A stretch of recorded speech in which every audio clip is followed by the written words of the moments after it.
And welcome to Co-op Guild. This is Steve. I'm here with a bonus stream of Mythwind. So I wanted to just felt like playing this game, and I don't know, figured why not stream it with everyone here today. So yeah, I recently got the friends and family expansion for this game, so I'm going to show you how that works because it's been a while on the channel, and because this expansion does change the characters. I'm probably going to do pretty close to full teach. I'll keep it brief. But we'll go through all that fun stuff, and I'll try to point out all the differences this expansion does add, because it's quite a bit to it. So, Gamma Farm! Did not choose the farmer map, but that would have been a fun one to do. I guess this is Gamma Host? Gamma Host? Hostess? Gamma? I think about how that works for the innkeeper, I'm not sure. So, yes. But welcome, got lots of friends here. See Matt here. Glad Studies here. Let's see, who else we got? We got Tim's here. Let's see, Elaine's here. Awesome. Some awesome friends. Okay, cool. Like I said, this will be excuse me. Hey Derek. Gamma Pour. Okay, I like it. Pour your drink, Gamma Pour. So we'll get into this. It's pretty cool. I do like the changes they added to this game. So let's just jump down to it. Okay. So here I have the game mostly set up. This is the Innkeeper's board here, and we've got, of course, our town up here, which we're working on. If you're not familiar with Mythwind, Mythwind is use the term cozy game. I think that's a very apt description, where we are honestly just having a relaxing time building up the city. There's also a story going on with the event cards. Admittedly, it's not super engaged, but it's there. And we're going through the seasons trying to build up each character, and there's 5 characters in the game you can choose, and they all play very differently. I'm going to go through the Innkeeper today, and I'm also going to go through the new stuff there. At the end of the stream, I probably will go through and talk through some of the changes in the other characters, because I have read all the rulebooks. I've played a couple of the other characters just to get a feel for them. But yeah, we'll go through the full teach as we go through this. So, well, I'm glad I can help you entertain you, Elaine, for this one. So, okay. Now, I didn't do all the setup because this is set up for the base game with a character, so this is all pretty standard. I want to show you the setup for what you have to do with the expansion. So there, that is the setup for the expansion. It's really that easy. So, Open Owl Studios has an excellent job with setting this game. It is the fastest game to set up. It is so simple. You literally take the board out, plop it down, and you're ready to go. So this is new though, so let's take a quick glance down here. So this is the Friends and Family board. So on here you will see various characters throughout the game, and these characters are determined by the buildings you have. So if we come up here, we look at, let's see some things up, yeah. Let's look at the church, for example. See the church, there's a character right down there. Just in case, let me just circle. So that's the character symbol there. It might be a little harder to see. But basically, if that building's available or to us, that means we can interact with the owner of that, basically. And that is Emmy here. So let me pop her out so you guys can see this close up. So here's Emmy's card. And so there's a couple things to look at. Of course, we've got the name and the building they're part of. Up here is their level. So right now, they're just an acquaintance. So level 1. And then down here's what we have to roll to improve our standing with them. So basically, each character has 4 levels. It's Acquaintance, Pal, Best Friend, and Companion. Forgot the third one. Best Friend and Companion. And if you build them up to the Companion level, some of them will want to get married. In this case, if they would be eligible for marriage, as a symbol up here. This one can't marry. But anyway, you get a special ability unlocked. So if you work with them. So we'll definitely show you how that works through the playthrough. But that is one of the new elements to the game. The other elements, they added more cards, of course, to the game. And they tweaked a lot of the mechanics of this. And I chose the Innkeeper. Basically, the Innkeeper and the Merchant are the 2 characters I think have changed the most. And so we're going to show the Innkeeper tonight, and I'll talk through the other ones after the stream. So if you guys have any questions on how this works, we'll go through it. Okay. So, like I said, we're just building up the town, having a fun adventure. We're currently in winter for the playthrough we're doing. So, and the nice thing is I was able to merge everything in without disrupting my play of the ongoing campaign of this game. Okay, cool.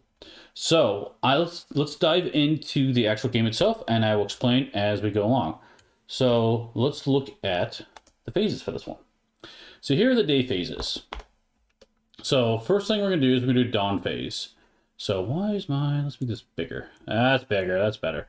All right, dawn phase. So first thing we need to do is determine the weather. So what that is very simple. We have this weather deck, and whenever this weather deck runs out is when the season ends. So you go through the 4 seasons each year. So let's draw the first. Actually, let me give this a quick shuffle. I don't know if I shuffled this yet. And we will do the first weather card. Oh, hold on. I'm getting ahead of myself. One thing you should talk about is the goal. So each season, you have a different goal to try to achieve. So this is our goal for this season. These are like a mini goal. You get a new one each time you play. So each character must trigger at least 2 building actions. So we have to do 2 building actions. Should be pretty simple for this one. But I'll try to remember to do that here. Okay. All right, so let's do our first weather card. So first thing we do is draw this card. Let's look at this. So this is a rain card. So in this game, we're going to, the rain symbols up there are going to trigger different events or additional figures, things are going to happen. The other thing that happened too is there's icons on this card. Some of them tell us to advance buildings. If case buildings are being built, they take time to be built. This one is an event card, so we'll draw an event card and resolve whatever it is. So this one also is a rain card. So we're going to put this up here to keep track of that. And what that means is if I look up here, we have our current tile, which is the winter tile. So if ever we have a rain card above a sun card, we're going to do this effect below it. And if we have a sun above a cloud, we'll do this other effect below, which is an event card. So it depends on what's going on. We're going to do various effects. But right now, we are going to zoom back out. Keep going with the stuff. So we determine whether we check the season effect, which didn't trigger, and then we do the weather effect. And so that is going to be an event card. So that means we're going to draw one of these cards here and just resolve what it is. So we have a, what's this? What's that? Lusky and Figs? Yeah, I think it's Lusky. So since the events at the tower's vault, oh yeah, we opened this vault by the way, guys.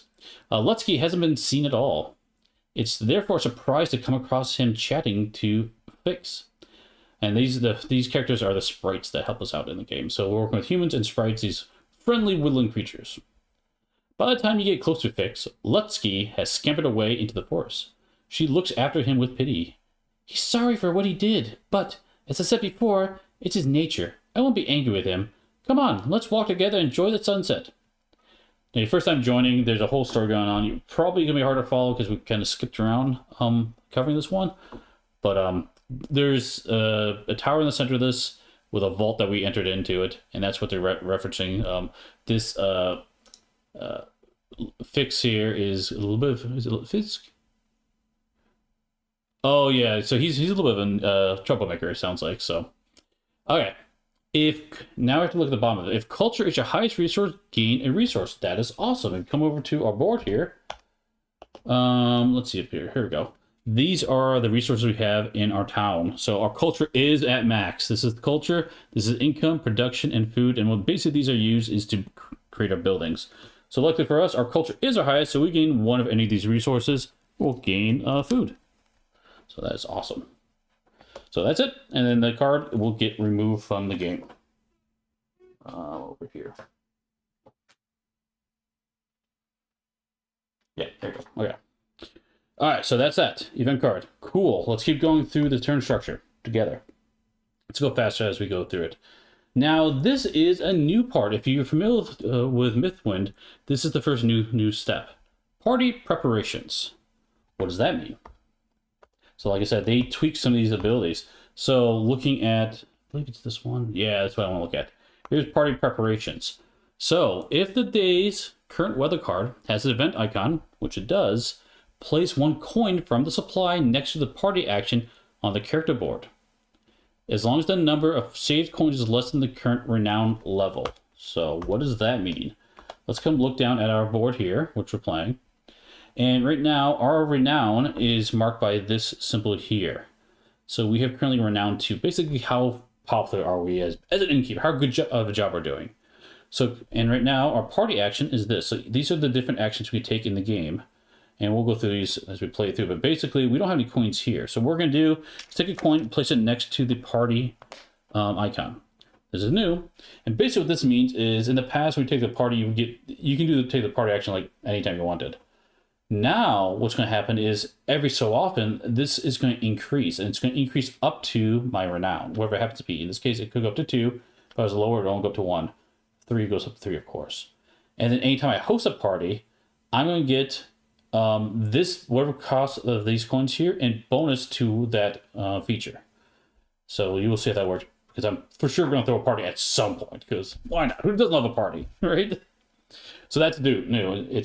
You will do a lot less parties overall, which I think makes the innkeeper more balanced. Because in the past, I feel like she could generate a ton of income really quickly, and that's been tweaked a little bit. You might also, if you're familiar with innkeeper, might be wondering why I have some face down accommodations on here.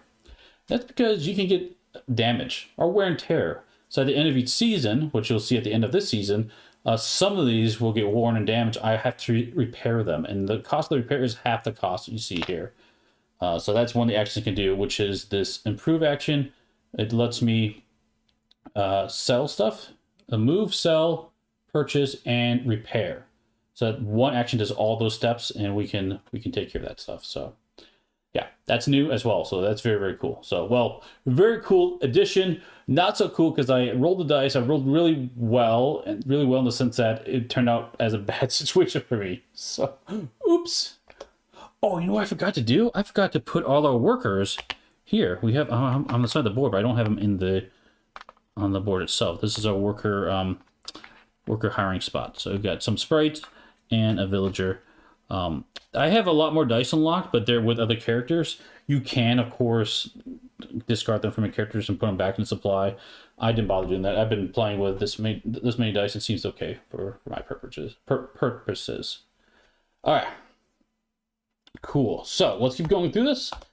That was party preparations, and now we need to welcome guests. So this is a unique step for the innkeeper. This is exactly the same as previous. We're going to draw into this bag, and we're going to grab some guests to come out and play. Or not come out to play, but they're going to want to stay at our inn. The number of guests we're going to draw is equal to this up here. This shows us how many guests we're drawing from the bag. Depending on what weather it is, and currently it's raining, we're going to draw one extra guest than normal. That's because if the weather's not so nice outside, they kind of want to come in and stay dry. And the number we're going to draw is down here. So right now, it's kind of hard to see on the screen. Actually, very hard to see on the screen.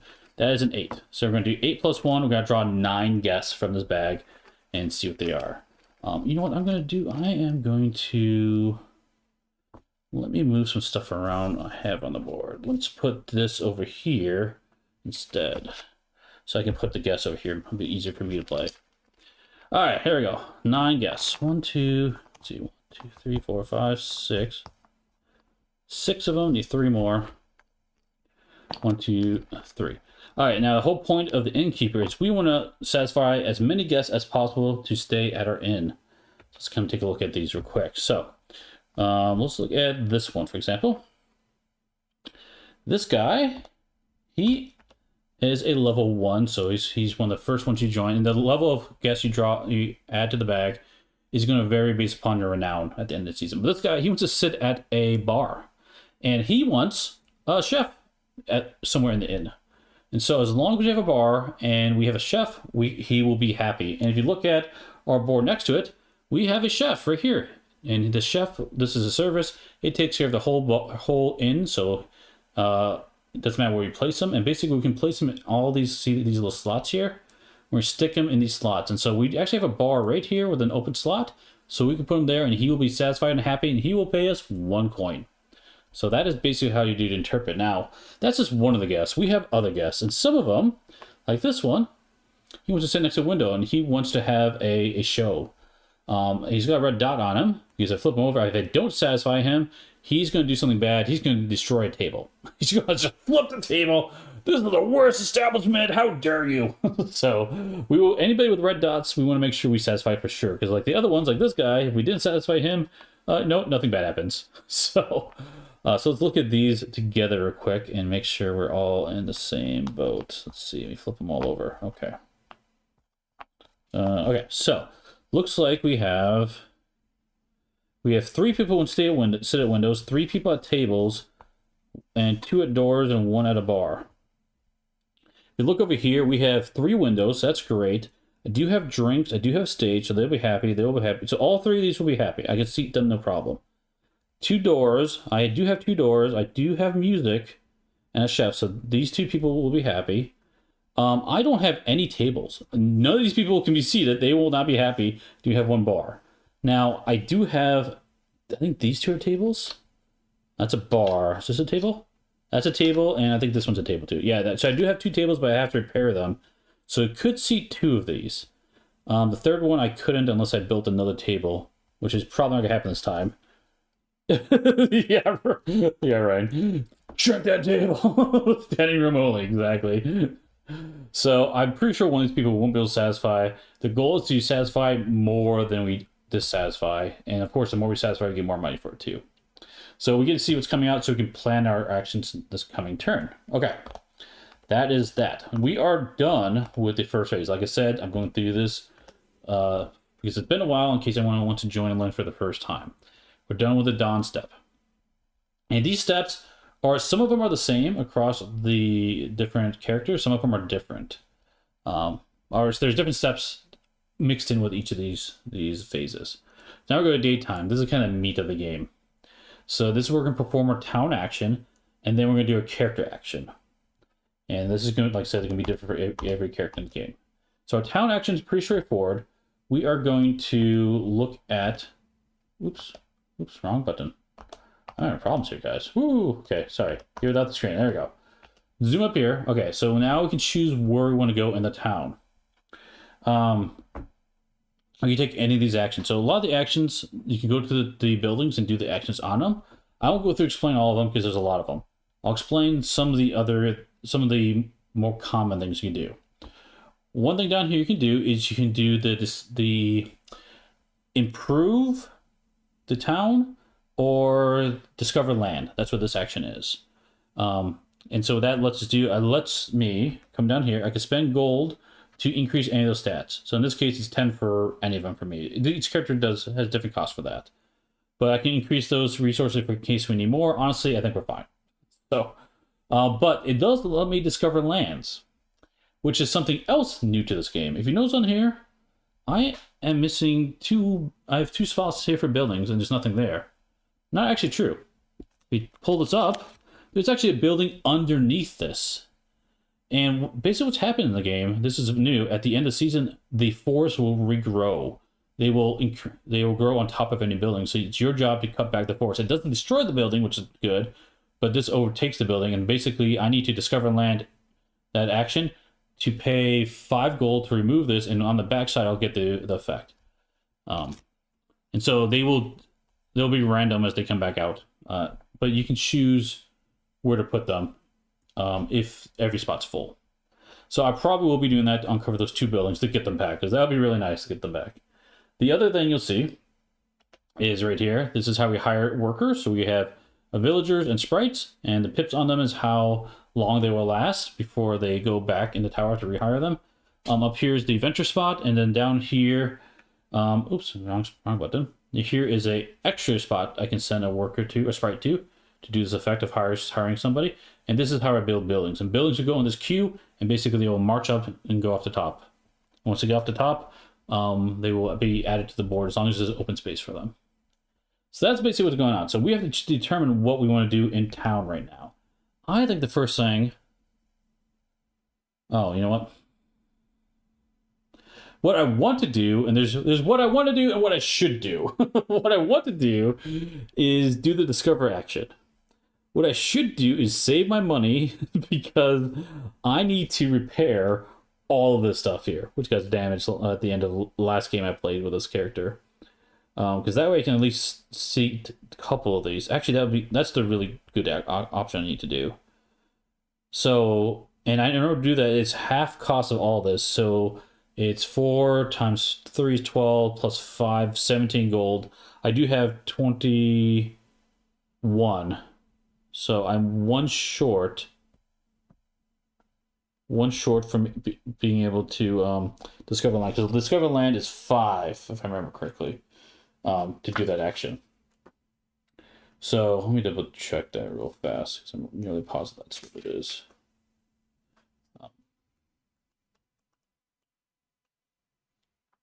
Yeah, improve town, discover land.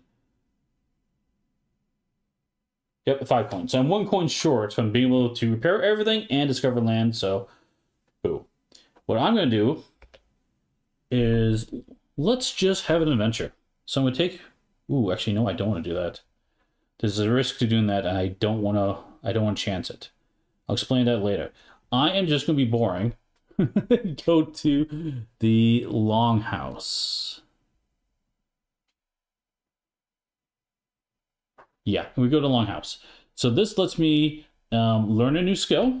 So skills are down here. I can't do that this turn. Or I can just get a money. So I'm just going to get 1 money. So very simple. Get 1 money. The other thing about the game that's different is any number of people can go to the longhouse. The other buildings are worker placements. So only 1 person can go there at a time. Hey Zimbo, is Rise of Myths of Cthulhu yet? What do you think of it compared to 0 Days, since they're both deck builds? I have not played Myths of Cthulhu yet, no. No, it looked cool. You can ask Barrett about that one, but no, have not played that one, so cannot answer it. All right. Yeah, the reason I want to do that is because there are alignments here. So if you look at these buildings, up in the corner, there are like this is a sprite alignment, and this here is you can have villager alignment. Here, this is a villager alignment, and the place I want to is either or alignment. And that matters for the next step. So very simple. Like I said, I'm going through all the details for the first time, but we'll speed up as we go through. So now we come down here and we need to take our actions. The actions I could take are one of these rows. So I'll choose a row and I'll march across the row. And basically what it is you see how there's a villager alignment down here, a sprite alignment up here. So basically because if I choose a villager aligned action, I can only choose one of these 3 actions. If it's sprite, I can choose one of these 3 actions. If I choose either or, I can choose any of them. And basically, I was going to go on an adventure, but I need to make sure I can do this repair action, because this is the action that's going to save me for the character I have in play. So I want to make sure I do that sprite action. So I'm going to do that, do this repair action, which is I'm going to spend, what I say, 17 money. So it's my 20. I'll get back. Oh, you know what? Oh, no. I was like, I can't do math. But I got an extra gold. That's why I'm like, I could have done both. I can't. Okay, so there's my 17. Got 5 left over.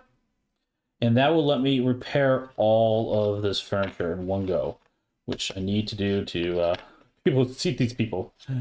All right. So football is over. Now, after that, I get to do, if there's any skills to it, I can do that skill. This skill is very simple. I get to return one of the people waiting back to the bag. So I don't need to seat. Do I have food? I do have food. It doesn't really matter who I send back. I'll send this guy back. He'll go back in the back. Because the nice thing about that is I can now seat everyone, which is going to be great. All right. So that was my action there. Let's come back here to take a look. So we did the town action. I did the character action, which was to operate and resolve the skill. So we're done with that.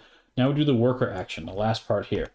Last part is simple. All we need to do is come back over here and see how there's these squares here. I can take a worker of the right color, like blues up here, orange up here, or blue and orange in the middle, to do these actions again.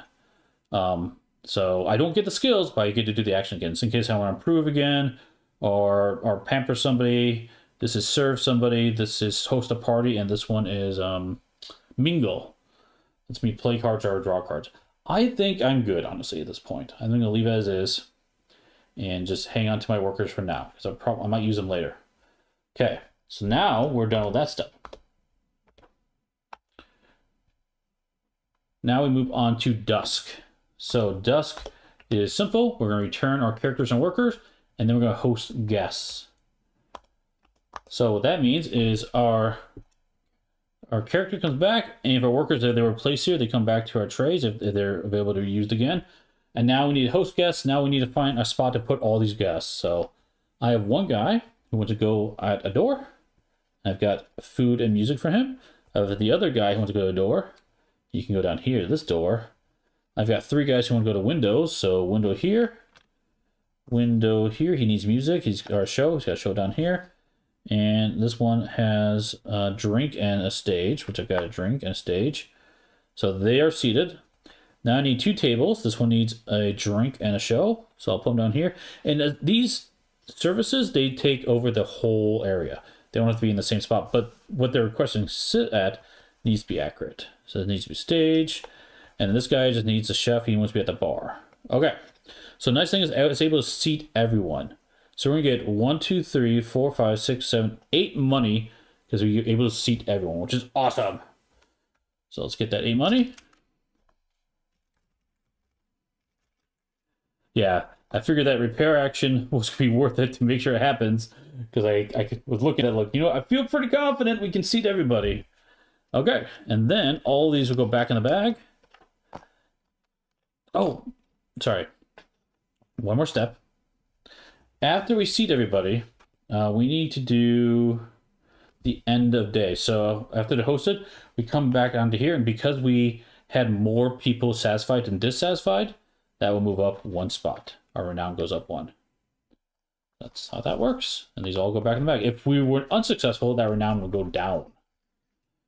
Okay. That's it. Going back. And that, my friends, is 1 full day of Mythwind with Innkeeper.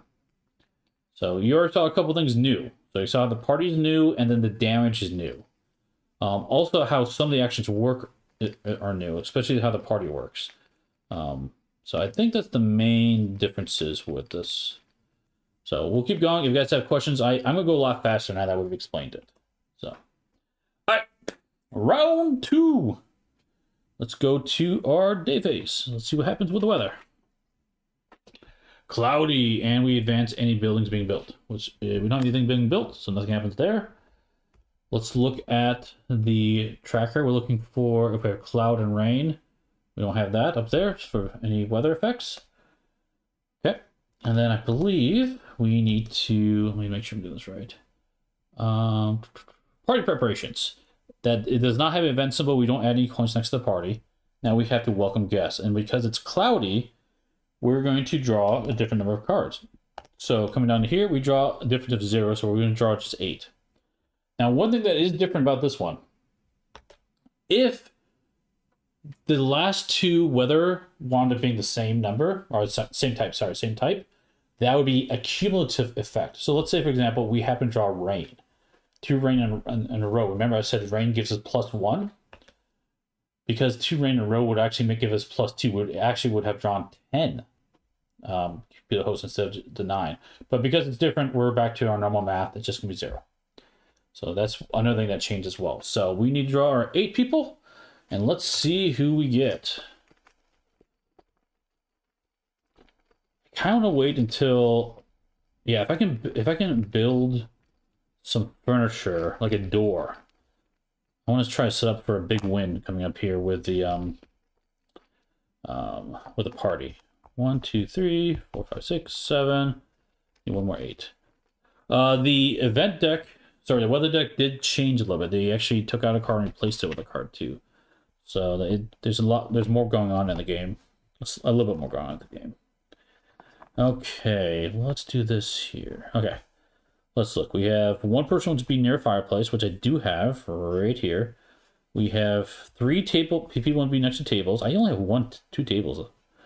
I got 2 people at bars. I do have 2 bars, and I have 2 people at windows. So other than one of these people at the table, I can satisfy everybody else with what they're requesting. So luckily there is only 1 person that will complain and ruin stuff, will lose money. We can make sure he's satisfied, and the rest, well, we can pamper one of them potentially. I'll show you how that works. So we get a little more money. Okay. So let us keep going. Okay, we welcome guest party. Okay, now we're on to daytime. So we'll take our actions. So let's see. Now I kind of wanna, because this is co-op guild, and we actually don't have... Oh, you know what? Hold on. Let me uncover those. Yeah. Let's go here. And I want to uncover one of those locations. It cost me 5 gold to do it.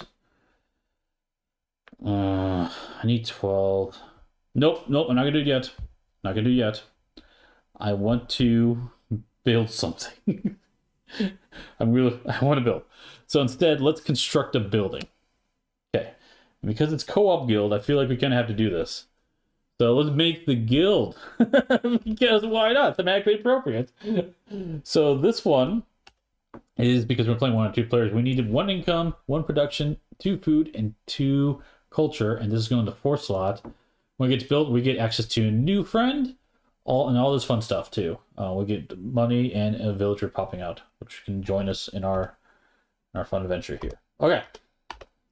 So that's going to go in slot 4 here. We have to pay for it with the income, 1 production, 2 food, 1, 2, and 2 culture. 1, 2. Okay, cool. Also, we have the special ability whenever we build something, we get money based on the number of culture and food required. So this required 4, so we're going to actually get 4 money in return. It's a nice little bonus we've unlocked throughout the campaign. All right. And this alignment is...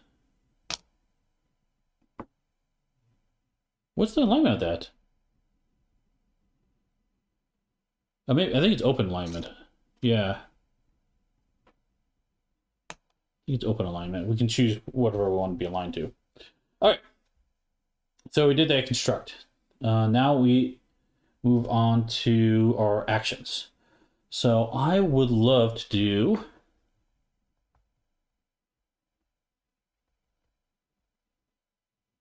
Let's do our improve action, this one here.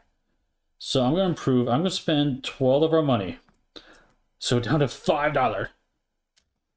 Because I want to build a door. I'm going to build this door. And this door, you see the symbol in the back, costs 12 money. I have to be renowned 2, which I am in. And that has the brick wall, which means it has to go on the outside somewhere. So I'm going to put it over here in the corner. So we'll have, actually no, let's put over here by the bar. Get closer access to the bar. It doesn't really matter, I'm doing for thematic purposes. Sweet, that's another door, and it gives another symbol here, which will help us in the future if we need to meet a specific decoration scheme. So that goes there, cool. And I think that's all. Oh yeah, and then we can remove someone that we've drawn. Let's see, who can we not satisfy? Let's put this guy who can play. He goes back in the bag. That way we can seat everyone without worrying about it. Okay, cool. We take our worker actions, which I don't think we need to do anything here. Yeah, I don't think we need to do anything here. Okay. And now we end the phase. So bring everyone back, and we need to seat people. So this one should be pretty straightforward, I think. We can put one here, one here. You can seat at the furnace. We got the window to the walls. So you're welcome. Bar and another bar. Okay, cool. So we're able to seat everybody. 1, 2, 3, 4, 5, 6, 7 money. So I'll grab 7 money for that.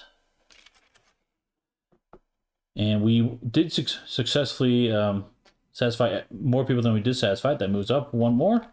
So we're really close at branching over to Renown 3. Now, in order to do that, we have to have a specific style selected, at least 1 style. And what that means is we need to have 2 symbols of a style to say we are directed or decorate like the style. So we have this symbol here. So we got this Corinthian style. We have like a Roman decor. I only have 1 of those symbols, and I forget what this one is. I have to double check. A different type of style. But those are the 3 styles. I only have the Corinthian one. So I may be wrong in the description, but it seems Corinthian to me. All right, so that's it. Come back in. We got our money and keep going. Now, one thing you haven't seen is how do we interact with these people? Let's try to do that coming up here.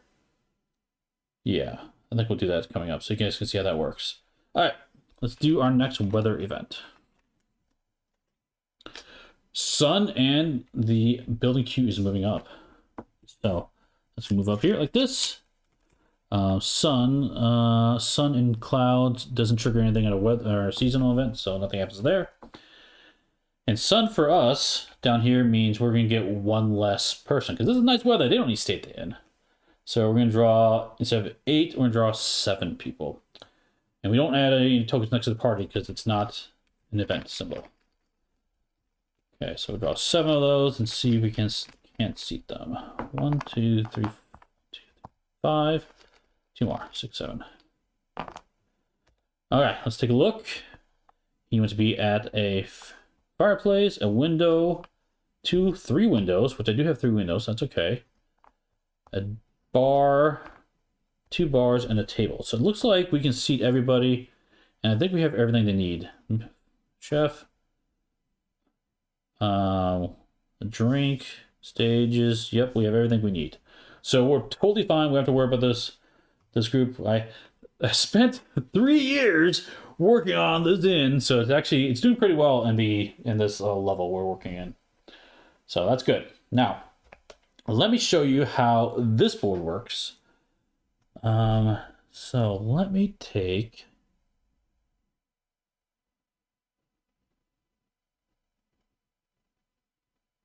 Let me interact with Kiki. Yeah, let's do that one.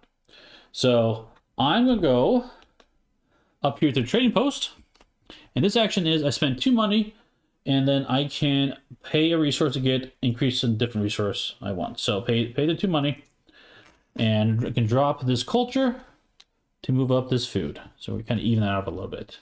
Okay. Now, anytime one or more people interact with a building that has a person on it, that means we can socialize with the people that have been involved in that. So right now, Kiki, because she's the tavern? Trading post. We can socialize with her. So what does that mean? We can take any number of dice we want from here, and I can roll them, and my goal is to try to roll, in this case, because she's actually at the PAL level, I need to roll 6 or higher. If I roll 6 or higher, I get to improve my standing with her. If I fail, nothing bad happens, it's just nothing else happens. So what I want to do is, I don't think I need my workers for anything. Yeah, I don't think I do. So what I'm going to do is I'm going to roll all 3 of these. Okay, here we go. Let's see, we want to get at least 6. So, see what happens here. All right, sweet. So, whatever, now these values, whatever they were before, they're now going to be placed back in the tray at these new values. So if you roll blanks, they're unfortunately get wasted, they go away. But in this case, I rolled really well. What that means is we're going to come back over here. And where's my thing? Here it is, right here. Oh, there's it. There it is. We're going to put a heart on her. And once we get to 2 hearts, then we can spend an extra thing to actually upgrade her into the next level. So, and what that is, it's different based upon the character you're playing. And so in this game, since we're playing with the innkeeper, in order to bring him the best friend, I need 4 renown. Oh, I need to spend 4 renown and 30 coins. That's what that is. Yeah, like you don't have 4 renown. You spend 4 renown and 30 coins, and then we can upgrade her to the next level. So it's actually really cool how each character has a different cost to when they interact with these people, which is very, very neat. So pretty expensive because we aren't there yet. Actually, honestly, nowhere close to that. Gonna come over here. We do have the 4 renown, but we only have 10 coins. We need quite a bit more to make that work. Plus, she needs another heart anyway. So. All right, now the important thing is, after rolling these dice, they are then considered unavailable for you for the rest of the day. Meaning I can't use them to place on the board anywhere I want. They're off the board. At the end of the day, they will be placed back in my tray. So next turn, or next day, I can then use them normally.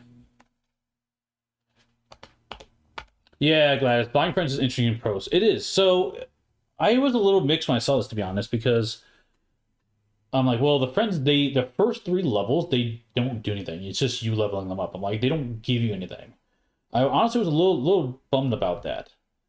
But what is subtle, and it took me a while to like realize this, is the nice thing about it is I decided to do that action when I had 2 single pips left over. So there's a really good chance that I was going to lose those dice anyway.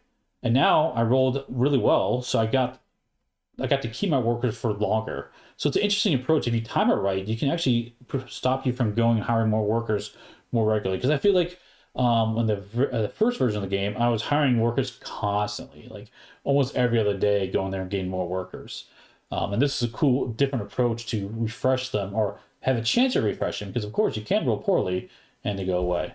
And then of course when you get to the highest level, that's really nice. You get a new ability, and in fact you can even get married to them. In which case they will follow you around. They're not as, if the building ever gets destroyed or removed, they will still be with you and you still trigger their effects, which is really, really cool. Roll missions to make them mad and level down. Yes, yeah. Fortunately, if you roll missions, they don't get mad and level down. They only improve. It's only good stuff. If you miss, nothing bad happens. It's just what it is. So that would be pretty bad. Get really upset with you. The other thing that's interesting too is this role is a group role.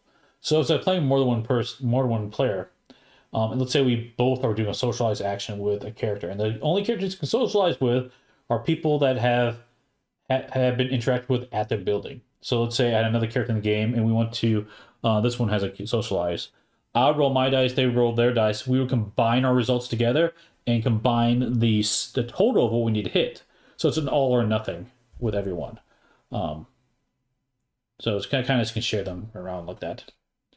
All right, so that's how that works. So I don't know if we'll get to marriage in this one. I kind of want to get this Gillard. She's available to be married. She's interested in marriage at least. I'd like to get her leveled up. I don't think I do this season. I would have to be really aggressive at like really going to that general store, which maybe we will. Maybe I'll do that a bunch just to try to see how far we can get this round. I don't know if we're going to have enough time because we're going to kind of run out of cards before we get there, but just to show you that works. Okay, that's it. That was our day. Sorry, I'm all over the place here. That was our day phase. Oh no, that's perform town action. We're going to do our character actions. So for this one, I don't really need to worry about anything here, which is kind of nice. I do have money left over. I would love to improve, but I don't have the coins to do it. So let us instead, let's do the mingle action, the bottom one. And so what this is, we're going to take one of our cards. I'll take this card, and I get to shuffle that in to our adventure deck, which we haven't done yet. We'll eventually go on adventures. But basically, this adventure deck, whenever we draw that card, comes up, we just resolve it, and then it'll come back to the innkeeper. So the cool thing of like, they can, basically what's going on thematically is it's gossip, right? You will come across something that the innkeeper heard about on the adventures as people, visit in and tell of their stories. All right, that goes there. And then after that, we get to draw up to 2 of our cards. So we get 2 cards back. And these cards will do various things. So look at the top effect is if you draw it from the adventure deck. The bottom effect is we can get these symbols to help satisfy customer requests. All right. So we did this bottom action. And we can do this other effect, which means I can swap out. Let me zoom in here so you can see better. Let's return anybody from anyone who wants to be hosted. I can actually pick where I want to take their place, which is really, really nice. What's it called? Favorite. Yeah, you can choose your favorite person who always shows up at inn. So, but yeah, I'm not going to do that. I'm okay with who we have here. Totally fine. Hey, Chris. Looking forward to eventually getting back to this once it delivers. Yeah, it does. I do like the changes they add to the game. It feels better, for sure. I don't think if you didn't like it, you're going to change your opinion. Or if you liked it, you're going to change your opinion. I think your opinion is going to stay the same, honestly, for the expansion. But I do think this was a step in the right direction with improvements for the game for sure. All right, Actually, the other thing we can talk about real quick, since we're talking about the expansion, is if you're playing with more than one person, this was my biggest complaint about the game, is you don't really interact with other people. Well, now there are these cards, these interaction cards. And so there's a set of cards for the innkeeper. So you see here, these are her cards. And then basically, if someone's playing the craftsman, I would give this card to them. And now this is an action the craftsman can take, which interacts with the stuff I do, and we both get rewards for it. And then the back of it tells you exactly how it plays. I'm not going to go through all the details because they literally are all different. Because each character plays differently, and how they interact with each other is different. And some of them are really cool, like the the ranger, the one who goes exploring. They can actually go on you basically put in a request to them. And they're like, oh, like I need these things. Go find them for me. And they'll leave the town and they'll go out and try to find that specific items for you, which is really fun.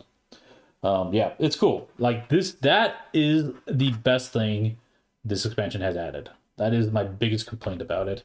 And that bumps the co-op up a lot more. Play solo, you won't see them, but I don't think you're missing either. It's just a cool additional thing you can do. All right, so we took our action. We socialized. Oh, yeah. Socialize is an added bonus when you take your building action. Now we're going to do our character action here, which, oh, yeah, we did that. I'm not going to bother to do that skill. I can't use any workers because they're spent. Now we're basically done. We bring everyone back. So everyone comes back to our tray here. And then we have to start seating people. Okay, so I believe we're good, though. One table. I'm not going to put these on the board, because I'll just slide them up if we can satisfy them so you guys can follow along easier. One table, we're good. We have the fireplace, which is good. These three, we have all the requests are asking for. We do have 3 windows. And we have a stage and a bar. And we have another bar here, so we're good there. So we can satisfy all these people. 1, 2, 3, 4, 5, 6, 7 people get satisfied. Get 7 money for our efforts. 5, 6, 7. Okay. And our renown goes up. We're now in renown level 3. It's going to get ramping up now.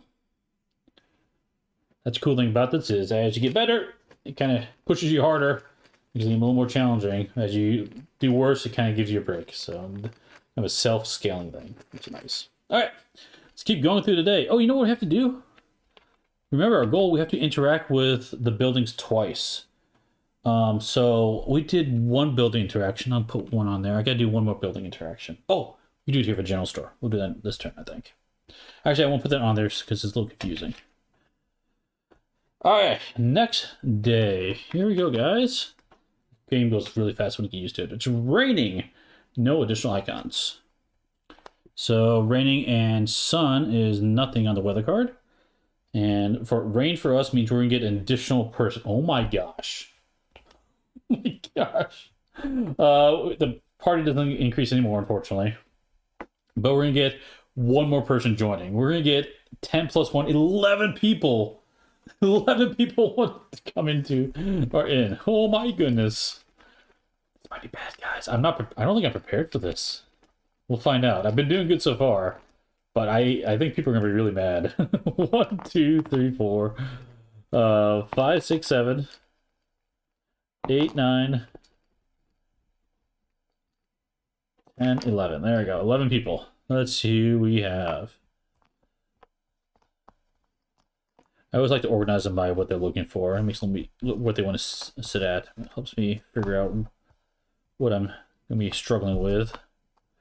Actually, you know what? We're actually doing better than I thought. Yeah, better than I thought. So, 2 window people, which is fine. We can satisfy them. 1 person at the fireplace. 2 bars, we got that. 2 doors, we have that. We don't have the 4 tables. We only have 2 tables.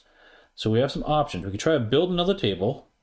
We do have the money to do that, and we can try to send someone away and flip them around. Raise your prices. Yeah, exactly. If only we can raise prices. I think that's what the party's for. Actually, there's a couple ways of dropping down your renown. One is hosting a party. The other one is pampering. Pampering is this one, which basically they're not going to be satisfied because you can't meet the request, but you still sit them down. Now we'll drop this down 1 level. Parting drops it down 2 levels. So there's a couple ways of doing that. I remember last time, the original rules, it was a lot easier. You can like basically keep bouncing between 2 levels on this renown. It was actually pretty easy to maintain it, and now it's a lot harder. It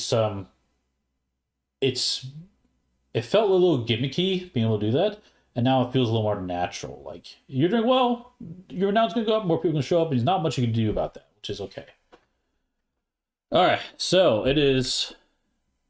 That was, sorry, a little distracted here. Yep, so we did party, welcome guests, cool. We're in daytime mode. Just like local outbees. It's a real hot spot here. Nice. Okay, so what action do we want to take? I think I want to go to general store. Ooh, we have really good workers though.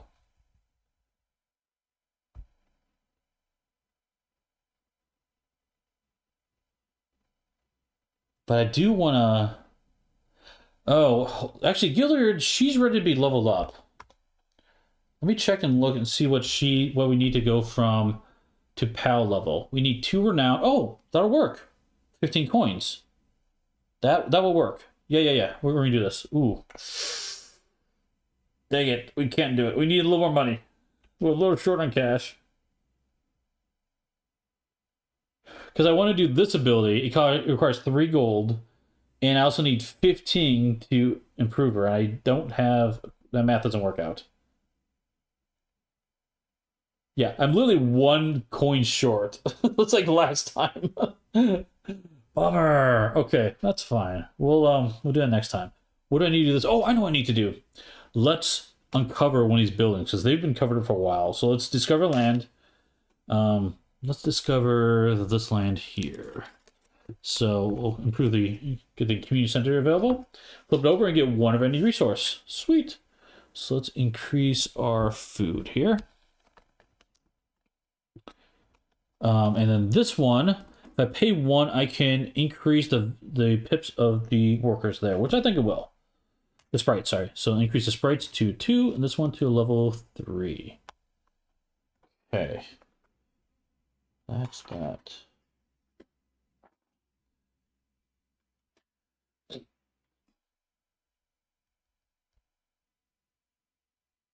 Cool. All right, that was our Discover Land ability. Now we're going to take our action.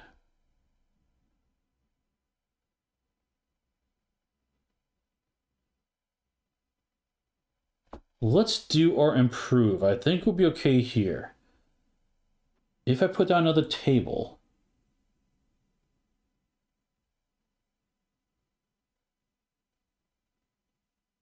Is that what I want to do? Seems okay. I don't know if it's worth it. I don't know if it's worth it. Because what I really want to do is get this drink out here. What I really want to do. But for a short term, it's okay to do. Or if I swap people around...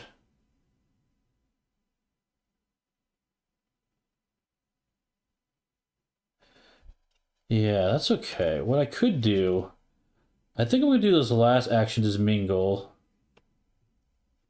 And I'm thinking I'm going to avoid the mingle action. Because I don't want to put anything else in the adventure deck right now. I just want to do the skill. So I'm going to avoid doing that action. I'm going to do the skill here, which lets me swap one of these out with someone else. I'm going to get rid of one of these table people. Because, oh, wrong button, wrong button.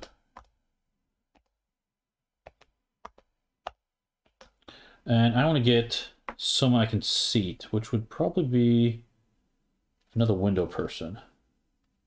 Yeah, let's put a window person here. So I've got 3 windows. And we'll put the complainer away. There we go. Alright, so that's my ability there. My favorite came back to the establishment. Okay. So then I could do my worker actions. So I can use these to do additional actions.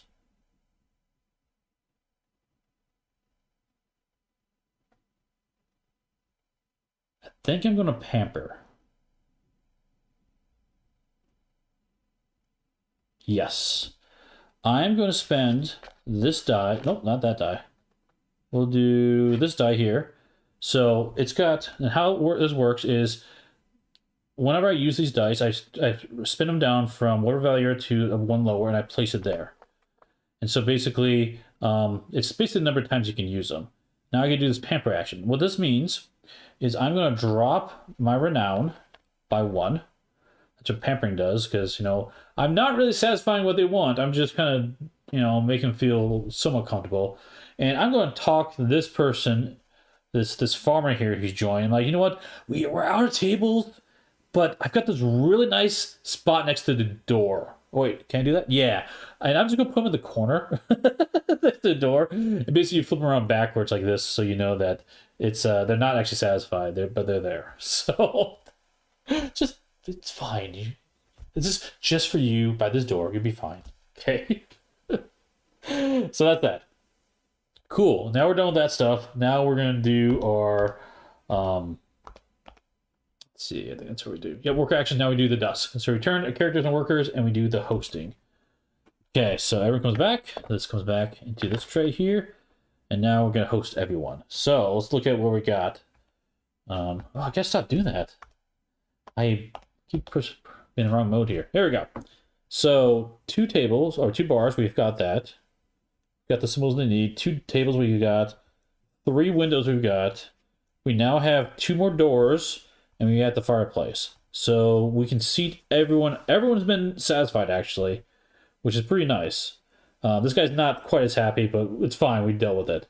So we're going to get 1, 2, 3, 4, 5, 6, 7, 8, 9, 10, 11 money for that. Woo-hoo! In the money! Okay. And then our renown is going to go up another 1. So that's one way you can drop your renown is by pampering. Okay, sweet. And everyone's going to go back into the bag for next round. Now I've got money. Now I can do some stuff. Okay, that's it. Next round, here we go. We have clouds and an event card.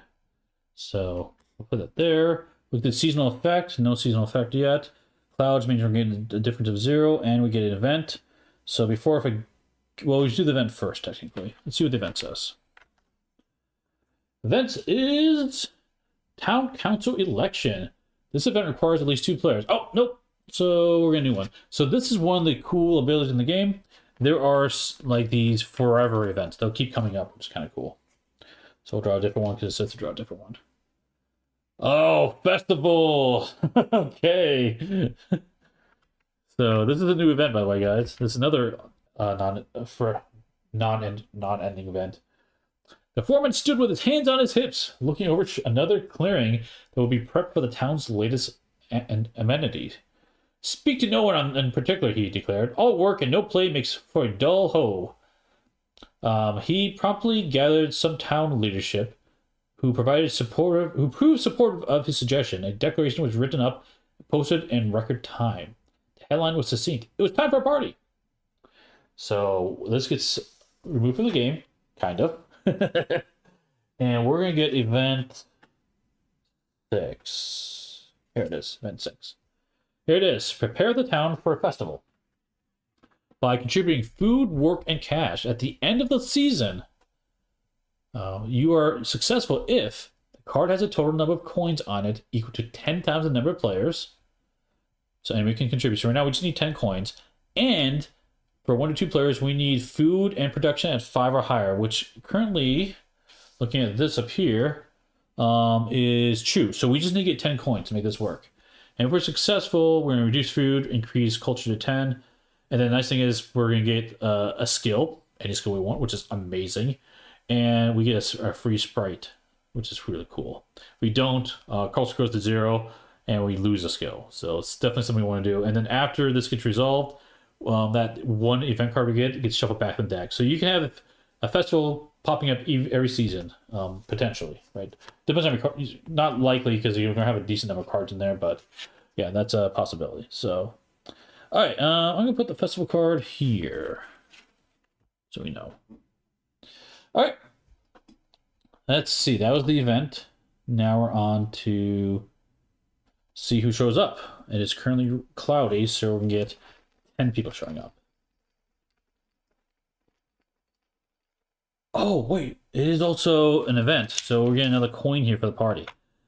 Ooh. Do we host a party or do we be greedy?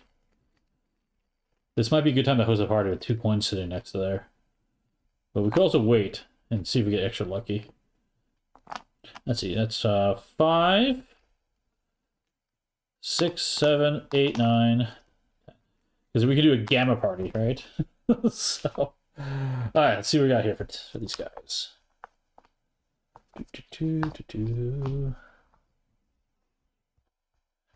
Okay. Let's see, we got tables. We have 4 tables, 2 windows, 2 doors, a bar, and a fireplace. So we don't have enough tables. I'm always short on tables. Maybe I should just bite the bullet and get another table. I kind of want to get, yeah. Whenever I do a party, I get tons of money based on how I set my skills. So there's a reason why I've been doing that.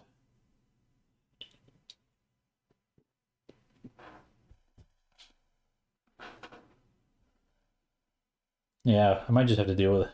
Not. Well, I can make it work. I can make it work. All right. So it is back to us. I need to complete that goal. Ooh.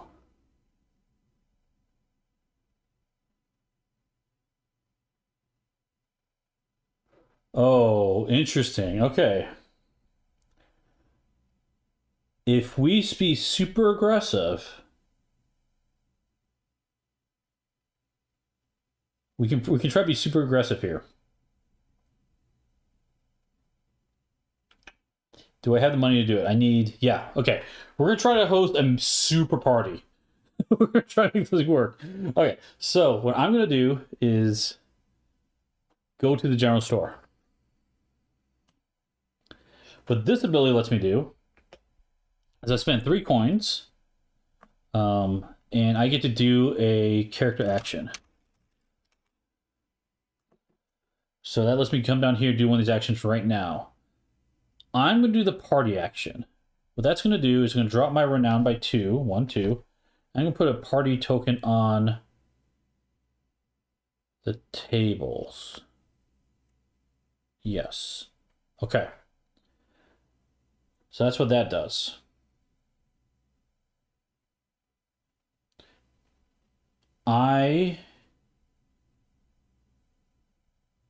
Oh, it's not going to work.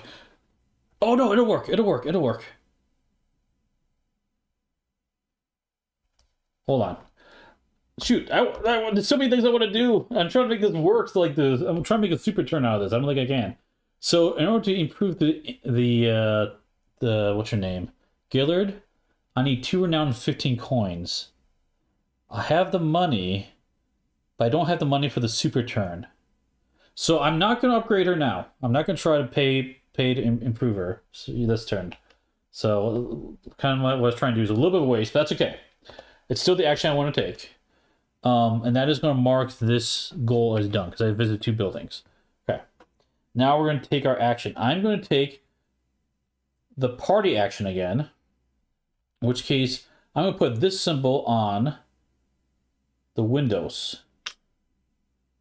And I drop my renown by 2 again. So my renown's going crazy down low. I do this action a couple of times. And then I also come down here, and next to this, I get to do this skill.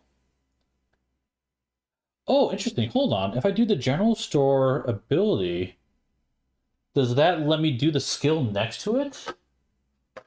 Or is it just the action? I assume it's just the action. Let me double check that real quick. There's appendix here what all the buildings do. I think it's just the character action. I'm pretty sure. That'd be too powerful if we do the skill. Okay. So now I can do the skill here, which means I look at my board and anything with this Corinthian symbol, so I get 2 gold for it. So 2, 4, 6, 8. Oh wait, 1, 2, 3, 4. Yeah, 4. So I get 8 money for that. So Put in 2, get 10 back. So, cool. Okay. So I did this action. Now I want to do a sprite action. I'm going to use this guy here, spin him down to a 2, and I want to do this improve action. I am going to put down a table, which costs 8 money. I don't know if you guys see where this is going already. I'm going to put the table right here. Okay. I don't think there's any other actions I can take. Yeah, I don't think you can actually take. By the way, you can't take the party action if you can't actually drop your renown by that level. So I'm totally trashed. My renown's going down low because apparently they don't like me partying, but that's okay. That's it. Let's bring everyone back. And let's do the hosting. Okay, so here's where it's going to get interesting. I need to make sure they're satisfied, otherwise they're going to complain. So I'll put them here at this table. I've got this other one at this table here, and we'll put this sprite up at this table here. And then we've got this door. You go at that door here. Got another door up here. A bar here. Oops. So I knocked that piece over. And then 2 windows here and here. Fireplace. And so basically this guy won't be able to be seated. And that's okay. So we are going to flip him over and do the negative effect, which luckily for him is nothing. So that's okay. Now we got to look at the board. So this is what's going to be interesting. Any piece of furniture that has the party token on it is going to net me 2 more gold for each person at that location. Hey, Traveling Todd, nice to see you. I'm playing with the farmer right now. I have only gone through spring and summer, just getting the hang of the game at the moment. Cool. If you have any questions, let me know. I have played the farmer. I've read through the new rules and everything, so feel free to ask. So what this means is, because normally I get 1 for each of these spots, but instead I'm going to get 3 for some of these. So let's do the party tokens first. So it's going to be 3, 6, 9, 12, 15. 15 gold, 16, 17, 18, 19 gold for that. Oh, I love it. That is awesome. Big payout. Killed my renown, but worth it. Okay, that's money. So now we gotta adjust our renown. We did satisfy more than we dissatisfied. We're gonna move this up 1. That's it. Okay. Sweet. Let us get rid of... put these all in the bag. Oh, and this goes away now too. So.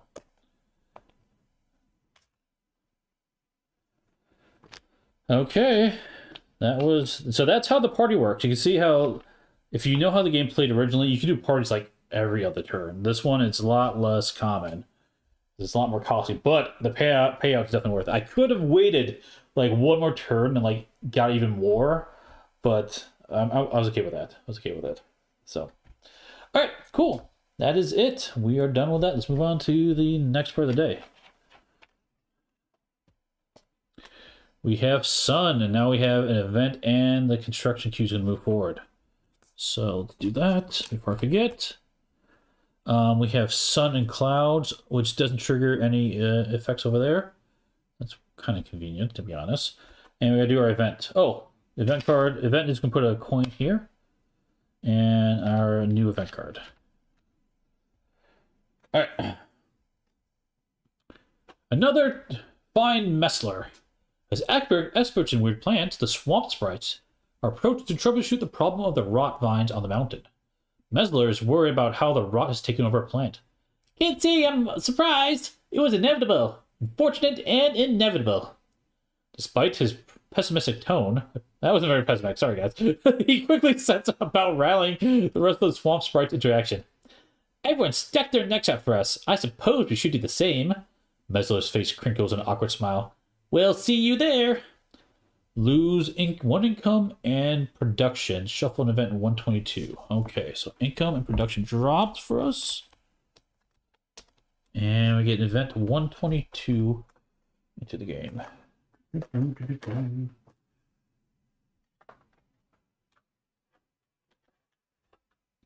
122. Let's see. Yeah, there's a huge stack of event cards. So there's a bunch of branching storage stuff that goes on, choices you make. So every time you play the game, you'll have a different experience, that's for sure. All right, shuffle it in, and who knows what's going to happen after that.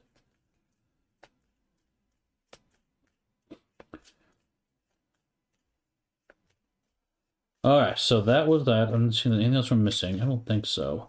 Our guild's not going to be able to build until we make room for it. So we can tear down a building potentially for that, but I might leave it in the queue for now unless something gets destroyed. All right. Let's see. It's our turn. Oh no, sorry. We did the partying. We gotta do the guests, and it is sunny, so we get one less. We're gonna get 7 this time. Let's see. 1, 2, 3, 4, 5, 6, 7. 1, 2, 3, 4, 5, 6, 7. I do have the reprint edition from GameFound. My resource board looks a little different than yours. Interesting. I assume you mean this up here, Traveler with Todd. Is it that section specifically you're talking about? Let me know. I'm curious. I don't know why they would make. Oh, you know what might be different? It might be slight spoilers, but these are actually tiles you unlock at some point. So if you're talking about this here, this is different, and this is not the same. Sorry. These, yeah, these 3 things are different. Because these are actually added later at some point in the story. But other than that, I think it should be the same. If it's not, let me know. Oh, the other thing that might be different is this up here. This is the advanced weather. It only has 2 symbols on it because I want the weather effects to happen more often, which they haven't had yet, which is kind of funny. But that's the other thing that's different. They changed that. So I'm curious if it's is it the basics? Do I have it near me? I don't have it near me. It's actually over someplace different, away from me. I can grab it though if you're curious. But if it's just a regular cutout without the symbols on it, then it's the same printing. If it's different than that, I'll be curious to know. Cool. Okay, let's finish looking at this. The resource meters. The resources have been reorganized. Oh. I didn't notice that. That's kind of interesting. I'll have to look at a picture of that, Travel Todd. So, if you, did I see you on the Open House Studio server? If you are, I'll go take a look there if there's a picture. If not, I'll do some Googling. So, yeah, this is definitely the first printing of it. So, let's see. We got 2 tables, 2 of those. Oh yeah, we can totally seat everybody, no problem. If we drop down from level 3 there. Level 3 is getting a little intense. Okay, before I forget, let's put 10 of our money on this so we satisfy that request. Well, as long as you keep it above 5, we're still good there. Alright, what actions do we want to take? Talk with someone on GameFound and confirm that's the case. Oh, interesting. Okay. Cool. I will have to look. I'm curious. Curious what they adjusted. Hey, Jeff, nice to see you here. Hey, look, Jet loot. Gosh, Jess, you got loot. I know you keep complaining like, I never get loot. There you go. It was your time. So, let's see. I want to do.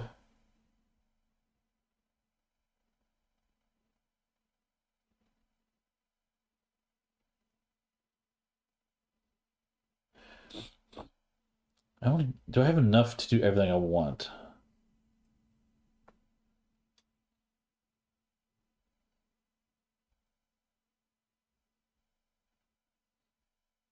No, I don't.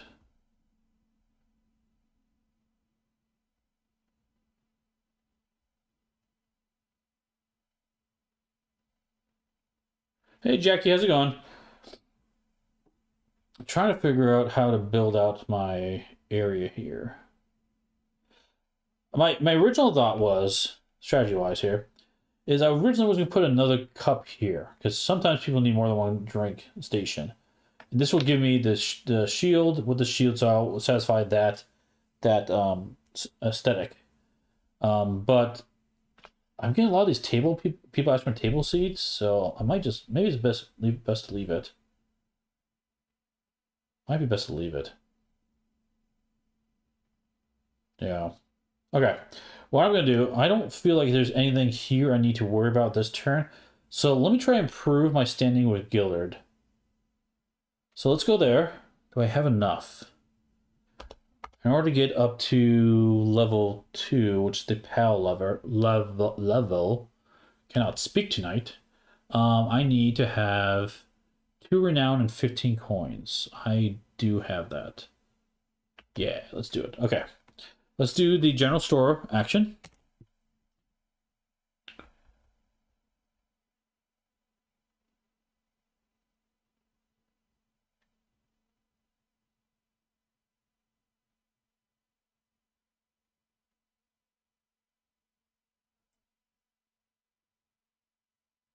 Don't think I need to do the actual action. I don't see anything I really need this turn. So just think about that.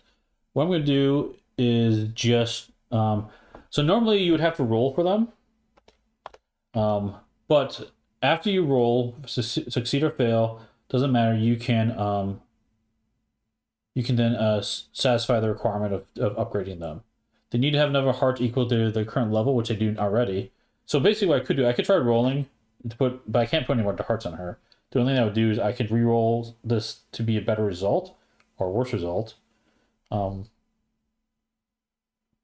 you know what? Why not? That seems okay. I roll this one die. It's probably not going to do much of anything. See if I get lucky. Oh, I got super lucky. Wow, that's really good. So I can't use that this turn. But now I can pay for the cost to improve this level. So I discard the heart. Because what I need to do is pay, what did I say, 15? Yeah, 15 coins and 2 renown. So 15 coins and 2 renown, 1, 2. And then she's going to go from a level 1, pop her out, to a level 2. I'll show you guys the difference. So this is the apprentice state, and they all have backstories in the back. You see the acquaintance? And then here is the PAL level. So I'll leave the story for you to follow along. But now this is her. Now I need a 6 result to put a heart on her. Now she needs 2 hearts to level up. So she'll be there as I make more friends. Okay. Cool. That's it. Very straightforward. Just back to us. We can take any action we want.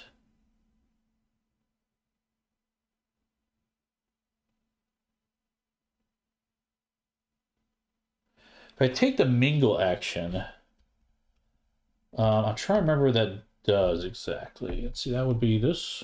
No, not that one. Sorry, wrong one. That's this one. Sorry. Here we go. The mingle action is here.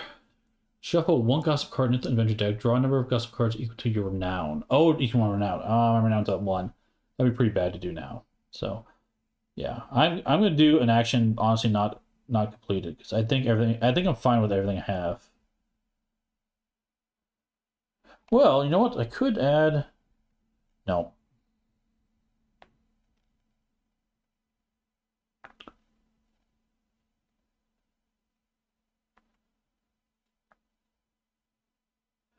What I could do though.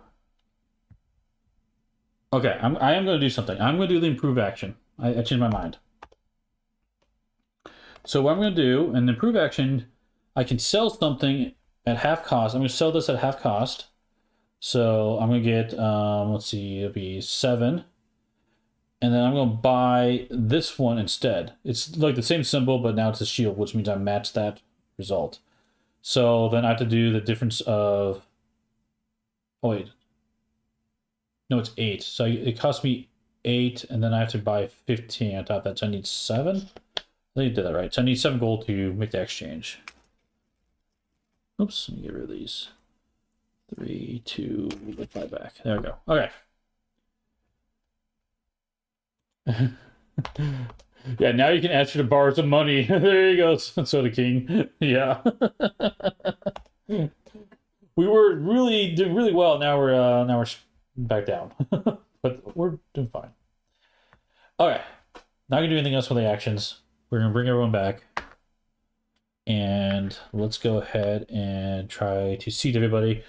I think this is gonna be, I'm gonna put these on the line and slide them up if I can put them in the slot. So 2 bars, 2 tables, 2 windows, and 1 door. And all the symbols are satisfied. Yes, we have all the symbols satisfied, so everyone's good. 1, 2, 3, 4, 5, 6, 7 money. Whoop, whoop, 7 money. Building back up. Okay, cool. Yeah, it's interesting because like you're seeing this late game because this is year 3 of this game. I've already played. It's actually the end of the 3rd year. So building up to this level took a while. So when you first start off, it's like, oh, struggling how to make this work. And as you slowly build up your combo and the characters get better and better, it becomes very satisfying. You're like, all that work you put into it, it really pays off. Max level helps you move, but still needs a high roll. It does. Yes, that's correct, Soda King. It does. Yeah. You have to commit more and more workers to make it work, and you just have to roll well, which is a little tricky. There is a... Oh, the other thing to add is the buildings changed. There's different buildings, and the buildings are more interesting. One of them, which I lost due to a flood. Yes, the fishing ground flooded. Don't ask questions. It's fine.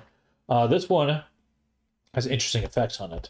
So this one lets you do a free socialize action, which is cool because that way you can basically try to roll against someone without actually using their building effect, or you can spend one coin to reroll dice, which is nice. I think that lets you reroll dice on a socialize action potentially. I'm not positive on that. It says dice that have been committed you can reroll. So yeah, some more interesting. So there's some like mitigation effects I'm just pointing out in the game. Okay, let's see. Where am I? Oh, next day. We only have 4 more cards, and then we're done with the season. So it actually goes by pretty quick after a while.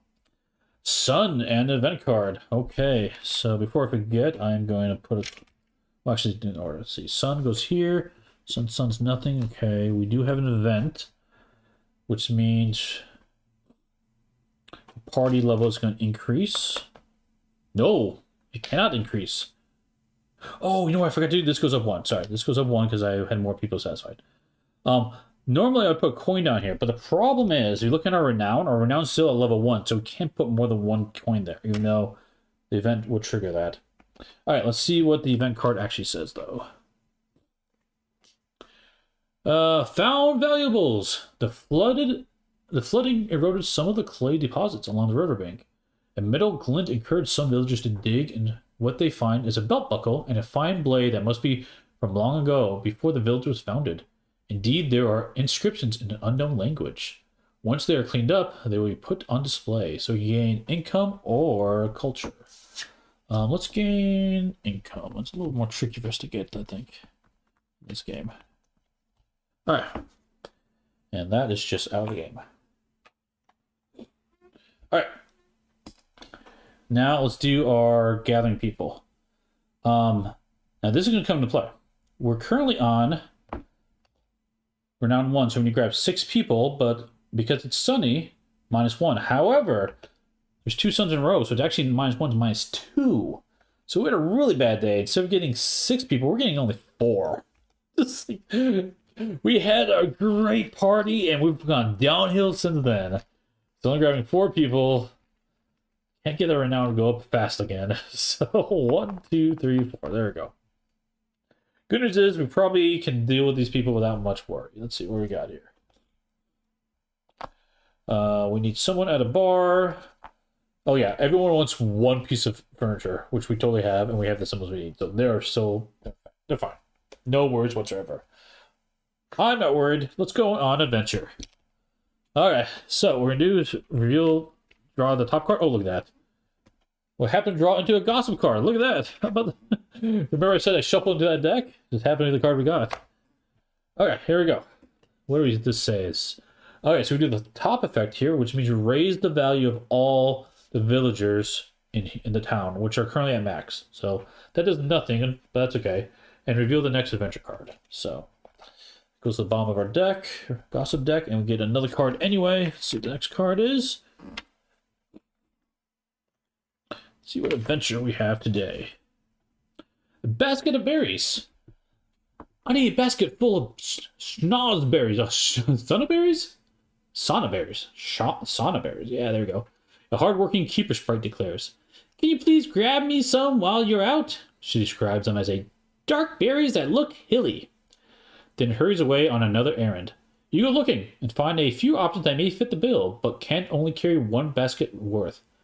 Okay, we collect a basket full. If you guys can help me. Do we collect blueberries? A strange bisected berry with a dark color you've never seen before today? Or blackberries? A, B, or C? A basket of shauna berries? Dark berries that look hilly.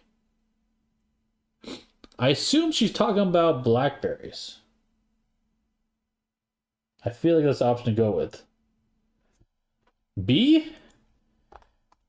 Matt says B, huh? Weird. Oh, wait, you guys are both saying weird fruit for the win, huh? Okay, we'll go with the weird fruit. Why not? Let's see what happens. B. Oh my goodness, no. Those are poisonous. Sprite cries. It's alright. I'll go and get them myself. So yeah, it was the blackberries. Yeah, snozberries. The Chris got it. Snozberries. The snozberries take like snozberries. So we have to spin down one of our sprites that we've hired. So we'll take this level 2 sprite and we'll spin them down to 1. That's our penalty for getting it wrong. And then we are now sprite aligned. This is out of the game. So we can only do the sprite actions, which is fine. Okay.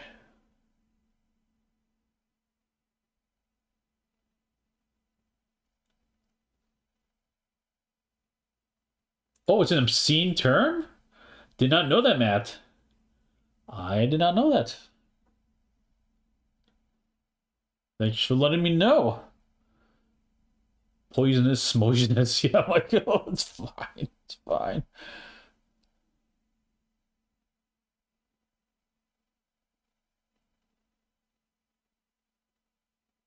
See, we can only do the blue actions. And I don't think we need to worry about much of anything, honestly, at this point. I think I'm going to kind of skip my action because I'm feeling pretty good here. Oh, it's a dirty joke in Willy Wonka. I didn't know it was a dirty joke. I just know the reference. So, I didn't know it was dirty. I know it from Super Troopers, too. Of course, they made that joke in Super Troopers based upon Willy Wonka, of course. So... Okay, so we won't do... I'm gonna skip that. I'm okay with it. We're good. Come back here. We are going to seat everybody. We can seat everyone, no problem. We're just gonna get 4 money. Yeah, Matt is always right. He knows all his stuff. So we're just gonna turn these in for a 10. What's gonna be? Okay. That's a pretty simple, easy turn, and we get our renown back up, which I really needed to happen. We had that one amazing turn that we dropped down severely. Language is fun. Huh? Okay. I gotta look it up after the fact. I'm curious. Alright, that is it. It is now next day. We're basically good for the rest of the day. We don't really need to worry about much of anything. Cloud and sun. Oh, we do have an effect. Finally. So if we look up here, actually, let me do some in order to guys figure out what I'm talking about here. So if you look over here, our 2 cards, cloud is the bottom card, and right above that is sun. And so what we're gonna do is we need to come over here and look up at this card here. You see we've got, oh, you know what? I can't read. That's sun and... Oh, no, that's right. Sun and cloud. Sun up top and cloud below. So that means we're going to have an additional event happening. Yeah, there's an event happening. Okay. So let's see what the next event is. I'm actually wrong a lot. I just tried to keep my mouth shut. No worries, man.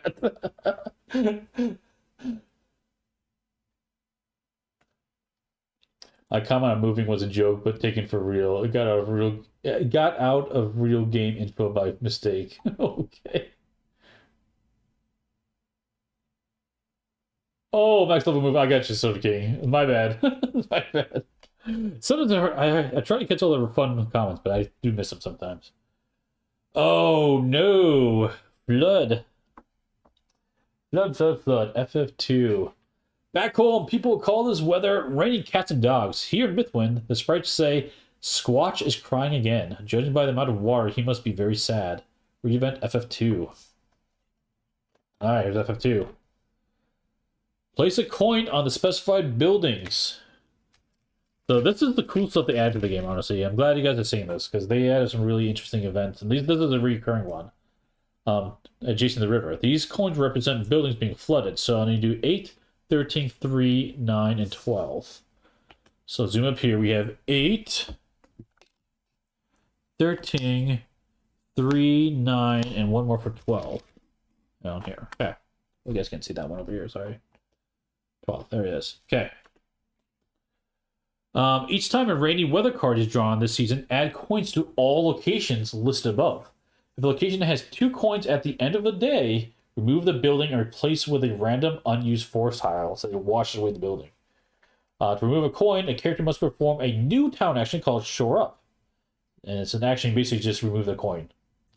And also, you can send your workers to those spots to shore up as well, to help in a pinch. So, this is going to be face up next to the event deck, and basically during season upkeep, remove all coins and shuffle back into. But we also don't draw any more event cards for the rest of the game, rest of this season, because the flood's going to take all our actions to manage it.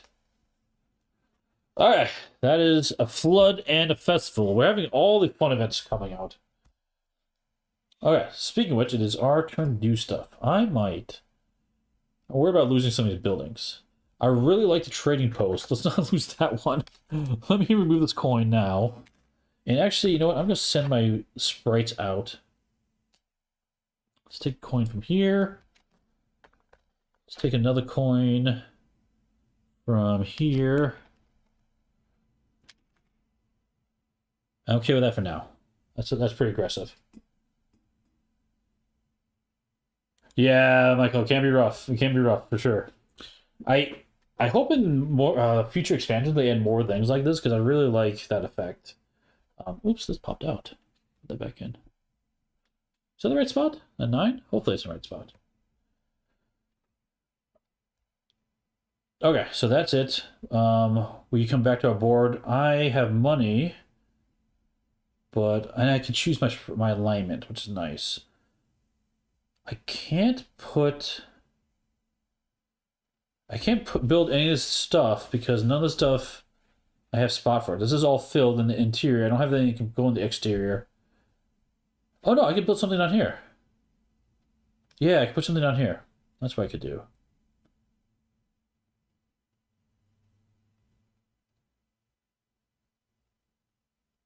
Let's put this music one down there. Let's get double music going. This is going to cost me, I have to be around down to which I'm in. It cost me 15 coins. So I'll do that. I'll do the improve action. Oh, hold on, guys. You know what I forgot to do?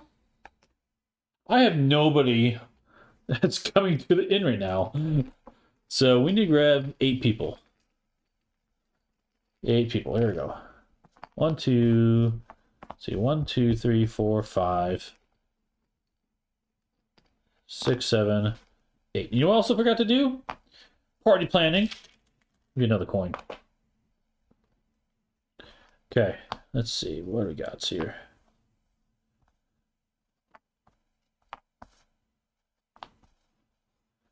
Alright, let's take a look at this with me together. So I got 2 doors, 3 tables. I'm kind of glad I built that table. It's really torn on it, though. 2 windows and a bar, so we can seat everybody. That's great. All right, so what I will do is let's do the improve action. I'm going to spend 15 to build this next to, and this has to be next to the stage. That's what the symbol down there is. So give me a culture there. Another symbol. 15 gold to build that.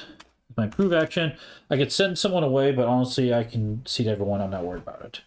All right, that is it. Return everyone.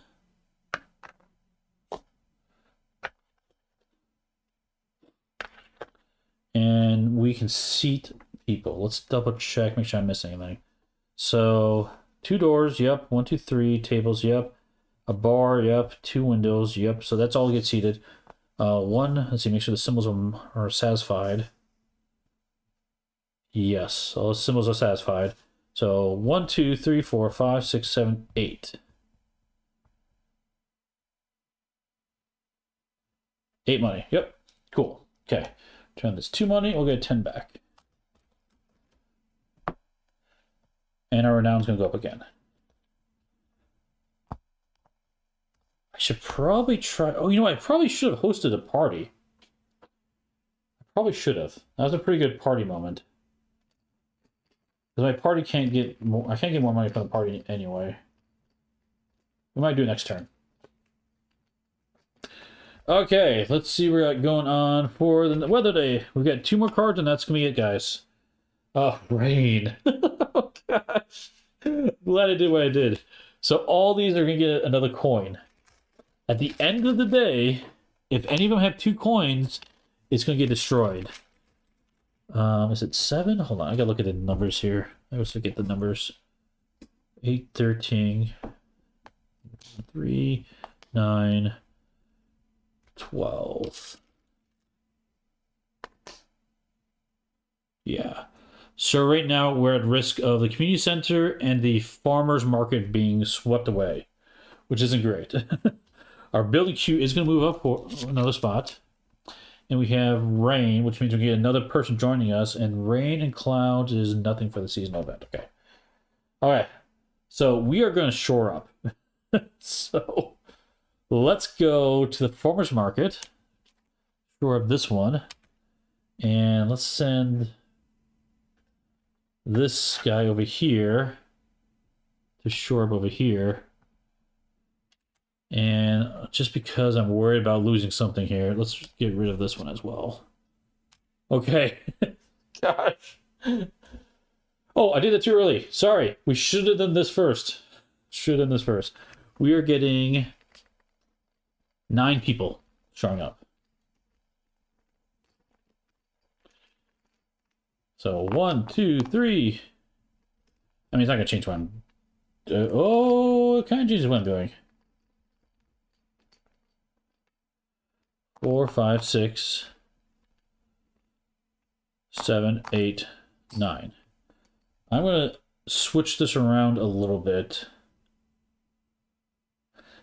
Do I have to match the sprite, the sprites with the spot?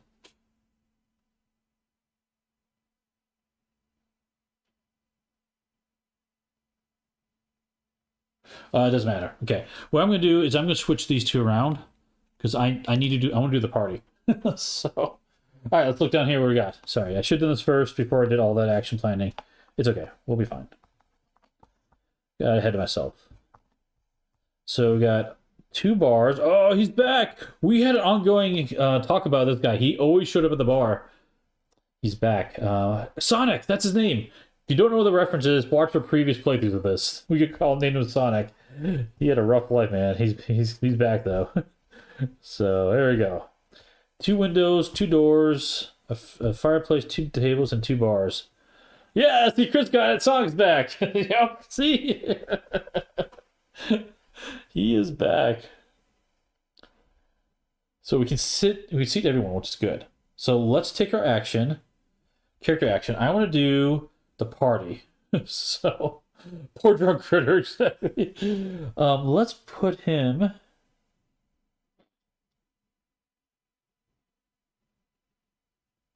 Oh, interesting.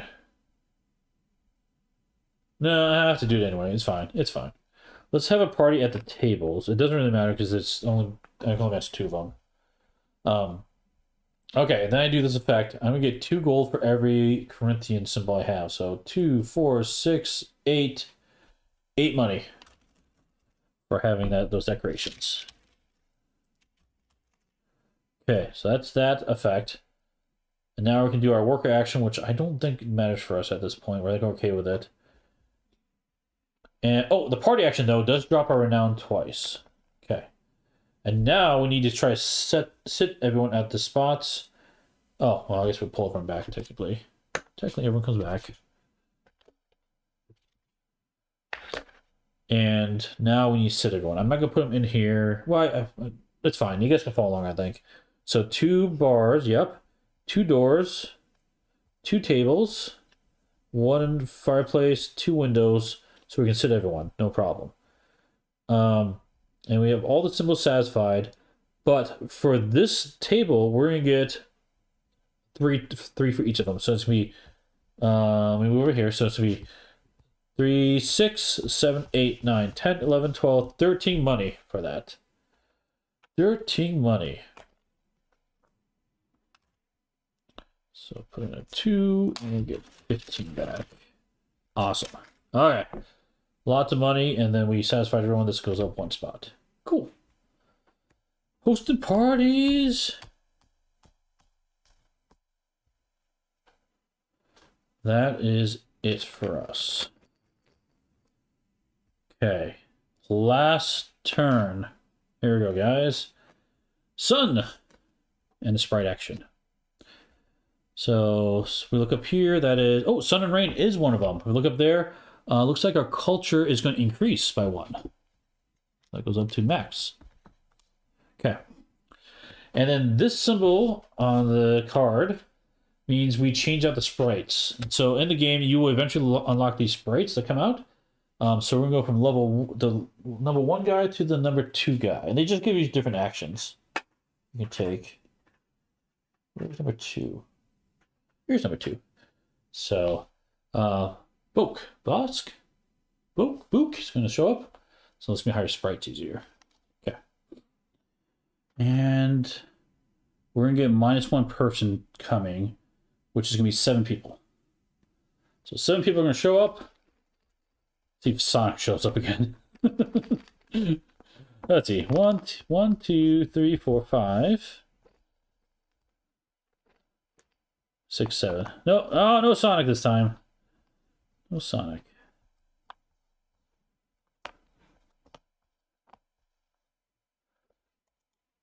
Culture was at the same number with food, and the other 2 when it knocked out of place. Oh, thank you. Culture was at the same number with food. It's knocked out of place. And we just gain culture for some reason. Why do we gain culture just now? Oh, the event. Okay, so it was... Okay, so and there's moved up 1. Okay, cool. Thank you, Soda King. So that means because I did bump this, so that should have been at 7. So if you tell me it should be at 8 now. Because it should have been at 7 with food, and now it should be up at 8. Because we gained 1 from that seasonal event. So appreciate that. Yeah, I know I bumped that at some point. I forgot where it was. So awesome, cool. Thanks for the help. All right, so let me look down here. I think we're gonna be good again. See, 2 doors, 2 bars, and a window, a table, and this, and we have all the symbols satisfied. Yep, we're good. Okay, we don't have to worry about that. So let's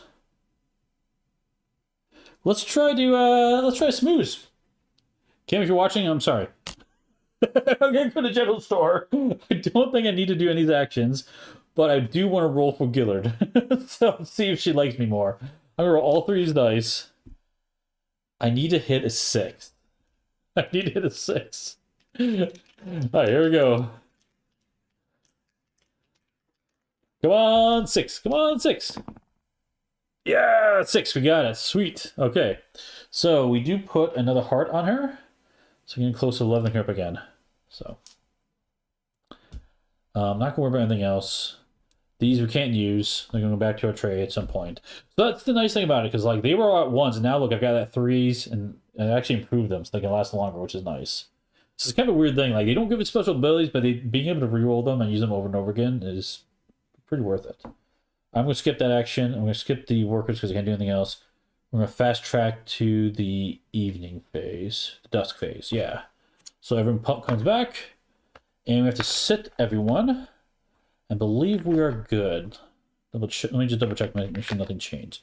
2 doors, 2. Yeah, everyone's good. 1, 2, 3, 4, 5, 6, 7 money. 7 money. Put the 5. Back 2 and a 10. We have a lot of money now, which is great. We can actually potentially level up at some point. So these are all satisfied. Our renown goes up. And that, I think, my friends, is probably going to be it. And it does. Cool. Okay. So now we're going to end the round. And we're out of the weather deck. The weather deck has been completely splayed out. Now we're going to do the end of season. So this is going to wrap up the play for tonight. And how that works, they add these nice reference cards, which is great. You worked hard for the money, so hard for the money. Now that song stuck in my head. Nice job, Chris. So we resolve the end of season effect action. So what we do is we look around the board for those symbols, and we're going to resolve them. I actually didn't uncover that one. I should have done that. That's a bummer. That's okay, though. Okay, so that symbol is right up here. This one gives us 1 culture. This gives us a food, just by default. That gives us an income. This lets it, and then this one over here lets us take a character action or skill down here, which we can do this one. Gives a bunch of money. I think it's 8 money. So 2, 4, 6, 8. Yeah, it gives us 8 money. So that is awesome. We have so much money now. Look at that. Okay. That's that. Now let's do the end of action stuff. The nice thing is about the flood card. Yeah, during the season upkeep, remove all coins from the town board and shuffle things. So we can remove all these coins because we survived the flood. And we're going to put that event card back into the deck. Maybe it comes out in the future play. Who knows? And that is going to be FF1. Let's add it back. Let's go over here. Yeah. All right, both these we can shuffle back in. I'll shuffle those at later. But we also have this card to resolve too. So this one says we did have 10 on there. We were successful, or above 5 for both of those. So we're going to lose 3 food, and our cultures can go up to 10. So let's do that first. So 3 food gets dropped. So we're at 8 down to 5. Culture goes up to 10. And now we get some cool stuff. Each player can gain any skill. And then we can hire a sprite for free. So let's take one of these level 3 sprites. And we can gain any skill. So below this, you can see the storage solution. This is pretty nice. So we can choose any of these skills, which is really, really cool. Now, normally you can only choose skills based upon what sprites are available. But we can choose any of these for free.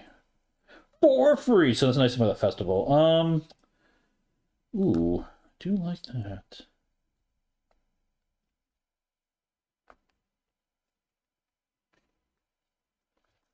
Let's put...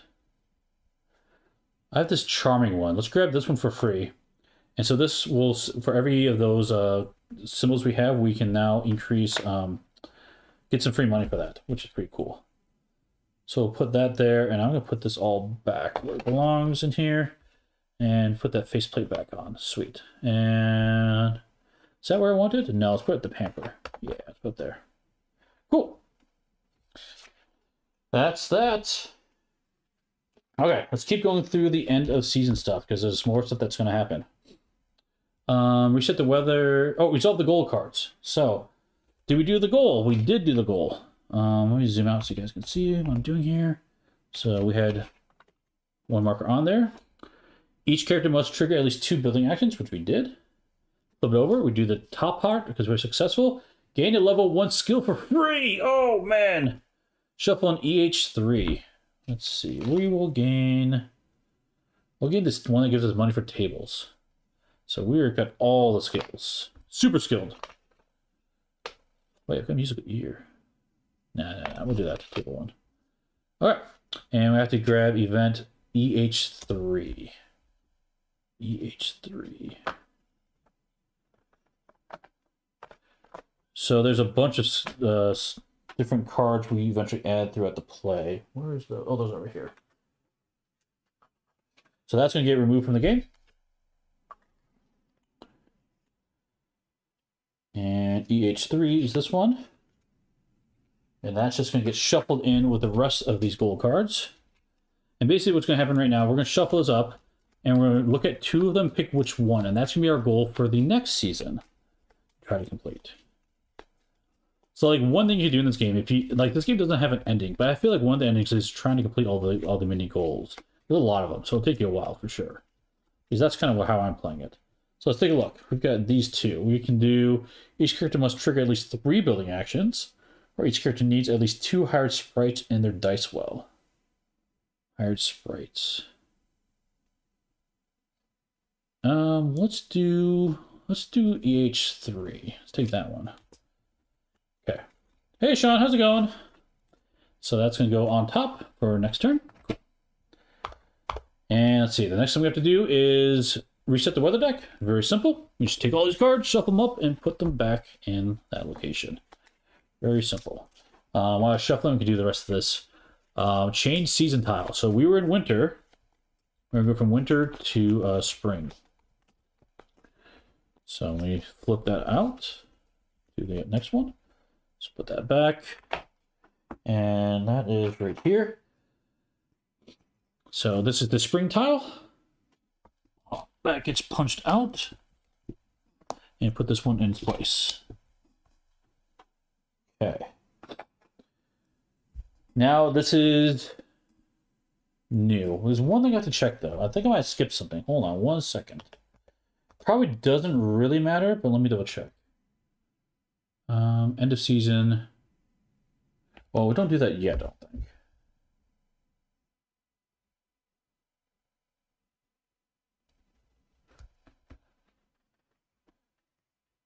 I don't know if it matters timing-wise. Let me just double check something real quick. Because we have to do something specific for... Oh, now we do it. We do it before change characters. Okay, so we're not quite there yet. All right, we're still good. Sorry, there's a double check something. Now we got to do the regrow. So this is brand new to the game. So I'm going to shuffle all the forest tiles that are not in the game, and because we're playing 1 and 2, we're going to add 1 back to the board. And if it's an open spot, it's going to take that. Otherwise, it's going to cover something up. In this case, it's going to cover something up. So one of our buildings is going to get regrown. Hey Sean, is this the comfy game? Yeah, this is the cozy game. You got it here. Yep, cozy game, exactly. Very much is that case for sure. If you want like just a relaxing game, having fun, building stuff up, like Euro type games, yeah. The big thing is you have to be okay with not an overarching goal, because that's the big thing. If you're okay with that, this is a pretty fun game. But so we drew the 12, and I can put this anywhere, but because I don't know, I like the art to match, I'm gonna cover it back up. So there we go. So that is the regrowth, that's new. And now we get to do the character upkeep for the season. So we need to look at the season event. So this is also new. So our end of season for the innkeeper, we have to do accumulation of damage. Anything that's currently damaged gets removed. It gets just destroyed. Otherwise, we're going to add damage. So to add damage, it is, I believe it's just 1. Let me double check. You start. Default 1. Let me check. Page 30. Here we go. Yeah. The innkeeper chooses 1 accommodation in the inn to damage it. We have to flip it. Okay, so something is going to get damaged. We'll have a table get damaged. Okay, and now what I have to do is I need to grab, because our renown is level 2, we need to roll a villager die and flip that many accommodations over. And basically, if our renown is higher, we have to do even more dice to do it. So we're going to take this die and we're going to roll it to see how many more accommodations we have to damage. Gosh. Okay. 1, 3 more. 2, 3. So yeah, they kind of tore our house up a bit. We had too many parties, too many parties. But that's gonna get added back to the town spot. So, gosh. Okay. And then what we have to do is we have to update the drawback is the next part of it down here. And so, based upon a renown, we need to change what level guest we have in here. I can tell you right now, we don't have to update that because it is we have it. We start the game at 2. We're end the game at 2. Nothing needs to change from that one. And then we discard any party and coins, and that's basically it for the upkeep for the innkeeper. So Sonic got rowdy. Yeah, Sonic got rowdy. When choosing what of the 2 goals for next time, can you look at the backsides? You're not supposed to look at the backside, so okay. I mean, if you want to, you can, but you're not supposed to. It's supposed to be kind of a surprise. Basically, how it works is if you're ever successful at a goal, it will be removed from the campaign. If you fail a goal, bad things will happen. Not horribly bad, but bad things, and it will get shuffled back in. So you won't get rid of it until you're successful. But that, my friends, is the end of the season. So let me... So yeah, so you saw a little bit of everything. You didn't see how these people... I can show you what happens for, like, let's see, who do I have nearby that I can show you what they level up to. Yeah, let me show you... Here's one. So here's an example, Aiden. If you were to get him to the highest level, this is an event card. Yeah, you get to resolve an event card, I believe, or get culture, which is pretty powerful. So like, I have to double check. I have to look in the book and see what they do. But they all have different effects. For example, the one I was working on is Gillard. Where is she? Oh, her cards are over here. That's why I can find them. Hold on. What cards are here? Here's hers. So once I get her up to the highest level, I can then roll a dice. Based on what I roll, get a free result. A free explore, a free production, or some money. So which is kind of cool. And you can get married too, which means they stay with you for the rest of the game. You can get married to one person, and then you can potentially have kids as well. The game will tell you how the kids things work. It'll come pretty naturally. But this is how the kids work. They give you an additional die. So this die will always stay with you. Basically, at the start of your turn, you can roll it. It's got different results. It has a blank result. Nothing happens. It has a sprite result. You can use it as a sprite die, like normal. You use a villager die. You can use it as a villager die as a normal. Or probably the most likely result, you have to pay allowance. You have to pay 1 coin. So, which is very fitting to pay allowance for the kids, right? So, I feel like that should be on every single dice if it was a real game, you know? Kids are so expensive, right? So, but we love them. So anyway, that's the die for the children, which is pretty cool. Everyone can have 1 child in the game. That's something else I didn't see. All right, let's talk about. So that's all done. It's easy to pack away. Basically, things go underneath these holders, spots for everything you need to do. And I won't go through the details of that. The rulebooks are pretty straightforward on that. But let's talk about, real quick, the other characters in the game. So the innkeeper changed a good amount in this one. The other one changed a good amount is the merchant. The merchant now, there's one action that was really powerful. It was, I can't think what it was. Starts with a T. There's an ability so it can increase the cost of goods up or down a level. That one now costs you it actually costs you a good to do it, for example. So like some of these actions that were free now cost things for the merchant. I think the farmer was mostly the same. The end of season is different for him in that he has more things that regrow on his board because he has like a farm he has to manage, and then like weeds will take over. So before it's like just 1 weed, not a huge deal. Now it's could be a bunch of weeds showing up. The other one was, let's see who else. Oh, the crafter who makes things. That one was poorly written in the rulebook, so they gave you a new rulebook. Since that update, I think it's all the same. I don't think I saw anything different with the crafter. And how that works. Or how it's supposed to work. Past the rat is official now.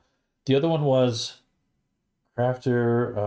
Oh yeah, the Ranger, the person explorers. They have something very cool. One thing they do now is when they come back from leaving town, they get to do a free discover land action. That's a bonus. You don't have to spend any money. You just get to do all those forts that keep popping up. They get to give room up for free, which is really, really cool. I think that's like thematically appropriate and makes it really fun. I'm trying to think of something else they did too. I'm not sure. I've double checked if there's any differences on that one. I think there might have been one or more something else different with the resolution. I'll double check, but yeah. It's just an upgrade from the way the Game of Life handled kids in marriage. Yes, Sean. Yes. Yep. No pink pegs in this one. Pink pegs in the car, right? So I remember playing that all the time back in the day. So I think that's kind of it. I have to look at the rule books to refresh my memory. I did read them all. Most of the changes seem to be the end of the season for most of them. There are some subtle changes here and there. Like I said, the innkeeper and the merchant are the ones that have the biggest change. I know Open Owl Studios is putting together a document to highlight the differences. That's gonna be the big one. But I think you saw a lot of the differences in this play. The only thing you didn't see was the interaction when you play with more than one person. That's the one thing you didn't see. But yeah, I'm liking this game. This is a fun game. It is a very relaxing. Sit down and just play. Like bad things happen, but nothing's gonna be too bad for you. And it's fun to see like your engine get built up, and that puzzle element of like how can I push this engine even further? How can I optimize it? So if you like that type of Euro like optimization, this is here for you. If you're looking for combat, there's zero combat in this game whatsoever.